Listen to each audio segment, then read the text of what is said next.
J'espère que vous allez bien, j'espère que vous vous portez bien.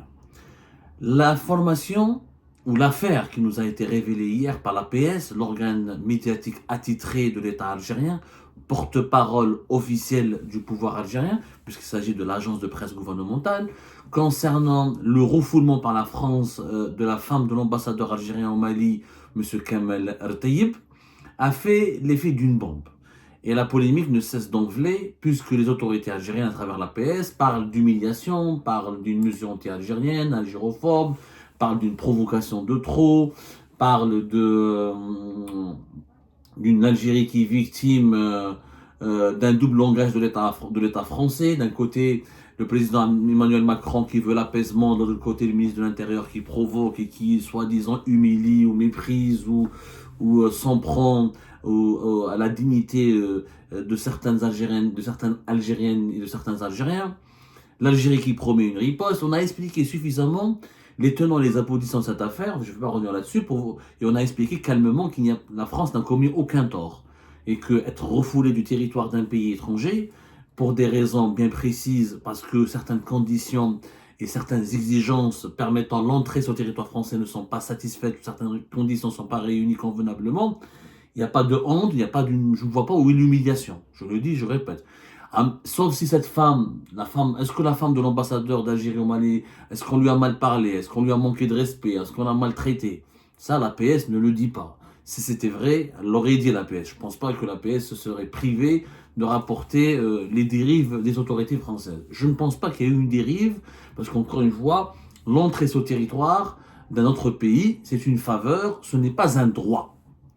Ce n'est pas un droit. Tant qu'il n'y a pas des accords permettant la libre circulation totale, tant que les deux pays, l'Algérie et la France, ne font pas partie du même espace commun qu'est l'espace Schengen, ce n'est pas un droit. Mais on a expliqué. Mais bon, je voulais quand même faire une mise au point importante. Il ne faut pas se réjouir de ce qui est arrivé à la femme de l'ambassadeur d'Algérie au Mali, parce qu'un ambassadeur d'Algérie au Mali, ce n'est pas un haut responsable. Ce n'est pas un homme influent. Il n'a aucune influence particulière. Je fais un ambassadeur en Algérie, il n'a pas d'influence. Un ambassadeur, il est influent dans son ambassade.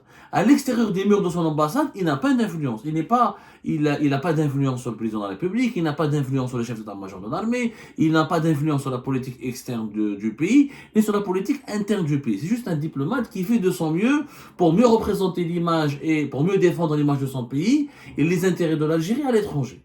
Et souvent, les ambassadeurs, vous savez qu'ils sont dans une situation peu enviable. La majorité de nos ambassadeurs, c'est des gens bien instruits, des gens de bonne famille, la majorité, des gens bien instruits, de bonne famille. Il n'y a pas beaucoup de corrompus parmi eux, il faut dire la vérité, parce que les ambassadeurs, c'est des gens très instruits, qui ont fait de grandes études, qui ont voyagé à travers l'étranger, qui ont une culture, qui sont légalistes, ils ont une culture de la légalité, une culture de la transparence. Surtout les ambassadeurs qui ont fait les grands pays démocratiques et les pays développés, c'est des gens vraiment d'un très haut niveau. Ils subissent eux-mêmes les mauvaises décisions, les impacts préjudiciables et catastrophiques des bêtises et des mauvaises décisions du pouvoir algérien.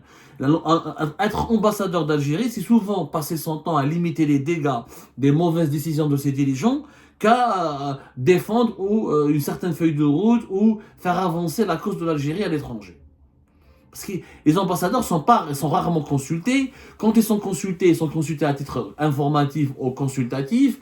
Il y a très peu d'ambassadeurs qui ont l'oreille ou qui ont l'attention des plus hauts dignitaires de l'État et du pouvoir. Le président est influent en Algérie. Son directeur de cabinet, certains de ses conseillers, le chef d'état-major de l'armée, son directeur de cabinet, certains généraux d'armée, certains généraux des services secrets, le premier ministre. Voilà, l'ambassadeur d'Algérie au Mali ne fait pas partie du collège des décideurs. C'est-à-dire que le refouler sa femme, c'était beaucoup plus une mesure symbolique qu'une mesure qui va bouleverser le pouvoir algérien.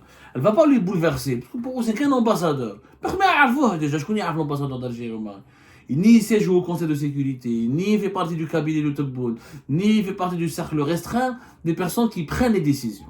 C'est une mesure symbolique qui pèse, puisqu'elle a perturbé le pouvoir algérien, mais elle ne l'a pas ébranlé. Elle ne l'empêche pas de dormir. En fait, c'est un message que les Français envoient aux dirigeants algériens. Voilà ce que nous allons vous faire. Si vos familles viennent chez nous en France, ils veulent rentrer sur le territoire français. Ça, on l'a expliqué dans la mesure. Là, nous avons révélé le scoop. Tu as les 112 personnalités algériennes qui sont frappées d'une interdiction. C'était le 27 février dernier, une interdiction de rentrer sur le territoire français. Alors, c'est des personnes indésirables. Il y a d'autres, maintenant, tous les détenteurs de passeports diplomatiques algériens, quand ils vont venir en France, ils vont se faire emmerder, mais gentiment et légalement. Ils se feront pas emmerder avec du harcèlement de façon illégale. T'as pas la moindre pièce justificative et tu satisfais pas la moindre exigence qui détermine l'entrée sur le territoire français, et ben tu seras refoulé. C'est ça l'histoire. C'est un bras de fer. Il y a une politique anti-française menée par le pouvoir algérien actuel. Il y a une crise. L'Algérie attaque, la France contre-attaque. Et quand la France attaque, l'Algérie contre-attaque. C'est un conflit. On n'est pas là pour dire qu'il y a raison, qu'il y a tort. On a juste dit que dans l'affaire de la femme de l'épouse de l'ambassadeur d'Algérie au Mali, il n'y a pas eu de dérapage, il n'y a pas eu de dérive, il n'y a pas eu de mesures vexatoires. La France a le droit de dire, quand certaines conditions ne sont pas réunies, que voilà, je ne te permets pas d'entrer dans mon pays. Maintenant, moi, c'est aux dirigeants algériens que je m'adresse. Et pas aux ambassadeurs, pas des gens comme l'ambassadeur d'Algérie au Mali. On ne sait pas pourquoi il est venu en France. On ne sait pas. Bon, comme lui, il était, j'en ai parlé, Kamal Al-Tayyib, il était déjà consul d'Algérie à Metz. Peut-être qu'il a une partie de sa famille ici en France, peut-être qu'ils ont leurs enfants, parce qu'il est âgé de 60 ans, donc j'imagine que sa femme, elle est âgée aussi. Peut-être qu'ils ont des enfants là ici en France, parce que peut-être qu'ils ont des parents ici en France. Et certainement, elle est venue à titre privé. Elle est venue à titre privé. Elle n'avait ni ordre de mission. Elle ne travaille pas pour l'État algérien visiblement. Elle est juste l'épouse et la femme de l'ambassadeur d'Algérie au Mali. Maintenant, ce qu'on essaie de savoir, c'est que il y a une consigne. On en a parlé. Dès le début du mois de février, il y avait une consigne qui a été donnée par le pouvoir algérien, une consigne verbale, pas officielle. On a demandé aux plus hauts dignitaires de l'État de ne plus aller en France, d'éviter leur déplacement en France pour ne pas subir ce que Abdelaziz Khelef, l'ancien directeur de cabinet de Tebboune de 2021-2023, a subi, c'est-à-dire qu'il a été refoulé lui aussi, justement comme la femme de l'ambassadeur du Mali, l'ambassadeur d'Algérie au Mali, parce qu'il n'a pas réuni certaines conditions, qui n'a pas satisfait certains, c'est pas conformé aux exigences qui déterminent l'entrée sur le territoire français, à savoir il n'avait ni certificat d'hébergement ni une assurance voyage. Donc pour éviter de se faire humilier, entre guillemets, parce que quand tu es directeur de cabinet, ancien ministre, général, quand tu es un personnage influent, que la France te refoule, ça c'est une humiliation. Mais quand tu es la femme d'un ambassadeur qui n'a pas de pouvoir, mesquine, l'ambassadeur encore une fois, je ne le connais pas, mais il n'a pas de pouvoir. Il n'accepte pas, il n'est pas dans les hautes sphères. C'est pas humiliant. Mais cette consigne, elle a été communiquée à qui maintenant la question? L'erreur, elle est du côté des dirigeants algériens. Pourquoi? Parce que là, je ne les comprends pas. Et là, je ne fais pas ce reproche, encore une fois. Ce n'est pas personnel, ce n'est pas dirigé contre la personne de M. Kamal Al-Tayyib, qui est l'ambassadeur d'Algérie au Mali. Moi, je n'ai rien à lui reprocher. Je ne sais pas pourquoi sa femme, elle est venue. Là, elle a le droit de venir, elle a vraiment une urgence. Mais voilà, elle n'a pas satisfait les conditions. Elle n'aurait peut-être pas dû venir parce qu'elle connaît l'atmosphère actuelle, comment il est électrique.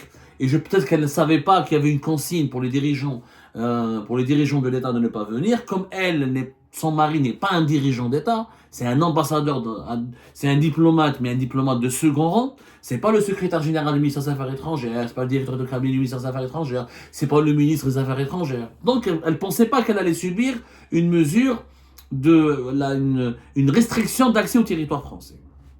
Elle ne le pensait pas. Donc ce que je vais dire là, c'est pas contre la personne de Kamal Al-Tayyib qui, encore une fois, mais c'est comme un légume sur un couscous, il pèse rien.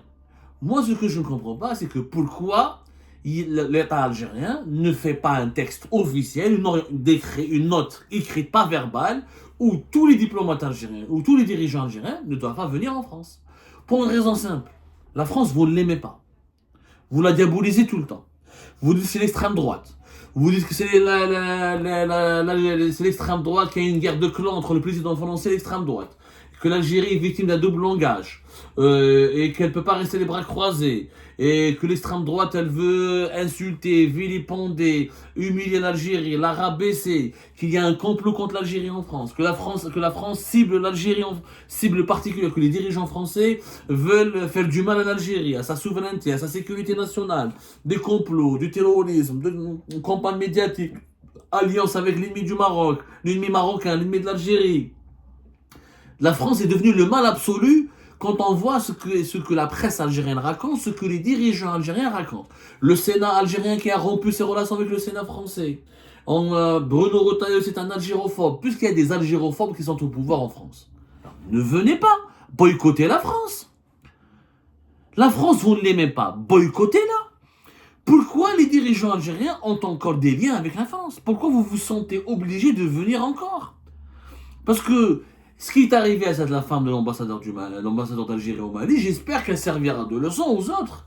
J'espère que les vrais dirigeants, ceux qui sont vraiment au cœur du pouvoir, enfin ils feront le ménage et diront aux membres de leur famille de ne plus aller en France. Puisque cette France, vous la diabolisez. Parce que c'est une France d'extrême droite, de fascistes, de racistes, d'algérophobes. Pourquoi vous venez là? Boycottez la France, simple. N'envoyez plus vos enfants étudier en France. N'envoyez plus vos parents se soigner en France. Ne venez plus passer vos vacances en France. N'investissez plus en France. Ne cherchez pas à faire du shopping en France. N'achetez pas des appartements en France. Allez-y ailleurs. La terre de Dieu, elle est vaste. Les dirigeants algériens ne sont pas cohérents avec leurs principes.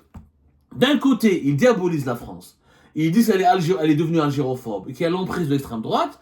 Et de l'autre côté, ils veulent absolument que les accords qui donnent des privilèges aux dirigeants algériens soient maintenus. Ils veulent absolument que les mobilités, pour reprendre le terme du ministère algérien des Affaires étrangères, c'est-à-dire que le déplacement, ils veulent toujours que le déplacement des hauts dirigeants algériens en France ne soit pas perturbé, ne soit pas compromis, ne soit pas saboté, et soit toujours et que la France accueille, déroule toujours le tapis rouge aux dirigeants algériens. Parce que depuis la réponse du ministère des Affaires étrangères, la réponse le 26 février dernier du ministère algérien des Affaires étrangères qui a réagi, qui a menacé la France et qui dit que 2 dirigeants déjà ils ont été refoulés, sans préciser lesquels, on sait juste qu'il y a Abdelaziz Khelef et qu'il y a un accord, que l'Algérie bénéficie d'un accord avec la France en matière d'extension de visa. C'est-à-dire que les autorités algériennes veulent absolument que la France applique ou respecte ses engagements et concède toujours aux dirigeants algériens les fameux privilèges dont nous avons parlé dans une émission précédente, qui ont été offerts aux dirigeants algériens dans les accords de 2007 et de 2013. Et d'un autre côté, vous dites que la France elle est algérophobe. Vous ne fréquentez pas la France. Normalement, si les dirigeants algériens avaient une once de dignité, normalement c'est eux les premiers qui doivent rompre les relations et ne plus reconnaître les accords de 2007 et de 2013. Puisque vous estimez que la France aujourd'hui elle est entre les mains de l'extrême droite et que des dirigeants algérophobes sont au pouvoir, n'allez pas en France. Vous-même, vous devriez dire, on ne veut plus aller en France. L'Algérie devrait elle-même, les dirigeants algériens devraient eux-mêmes, s'ils étaient cohérents avec les idées de leur propagande ou cohérents avec leurs principes qui sont défendus ou affichés ou évoqués dans les différentes campagnes médiatiques lancées depuis l'Algérie, ils devraient eux-mêmes boycotter la France. C'est tout, boycotter-la. C'est pas crédible et c'est pas honorable et c'est pas digne. C'est pas digne d'un pays comme l'Algérie qui, dans le moment où il a un honneur, il a une crédibilité. Tu ne peux pas passer ton temps à dire que l'État français il est entre de mauvaises mains, qu'il y a des algérophobes, qu'il y a des extrémistes, qu'il y a des racistes, qu'il y a l'extrême droite. Et d'autre côté, tu dis aux Français, mais vous êtes algérophobes, vous êtes extrémistes, vous êtes des salopards, mais quand même, vous n'avez pas le droit de ne pas laisser venir chez vous avec le passeport diplomatique et sans visa. On veut que les accords qu'on a signés avec vous quand vous étiez bien, parce que quand la France a donné ses privilèges aux dirigeants algériens en 2007 et en 2013, à cette époque, la France était bien. Il n'y avait pas l'extrême droite, il n'y avait pas l'algérophobie, la France n'était pas l'ennemi. Aujourd'hui, comme elle est devenue l'ennemi, non seulement on veut continuer à traiter la France comme ennemi et à l'insulter jour et nuit, à la vilipender jour et nuit, quelquefois les critiques, encore une fois, contre la France sont justes et justifiées. Je ne dis pas que la France, du côté français, tout n'est pas rose. Les dirigeants français ne sont pas tous des anges. Je suis d'accord. La France n'est pas angélique, l'Algérie n'est pas diabolique. On n'est pas dans une vision binaire. Mais il y a un rapport de force. Il y a une crise. Il y a un conflit. Il y a des tensions. Il y a une incompréhension. Alors, il y a une mise-entente. Alors, ne venez pas en France. Respectez, tenez-vous à une attitude. Soyez, ayez un peu d'honneur, un peu de dignité. Ne venez plus en France. Jusqu'à ce que la crise ne soit pas, tant que la crise n'est pas résolue, jusqu'à ce qu'il n'y ait pas, tant que l'impasse, tant que les relations bilatérales sont dans une impasse, ne venez pas boycotter la France.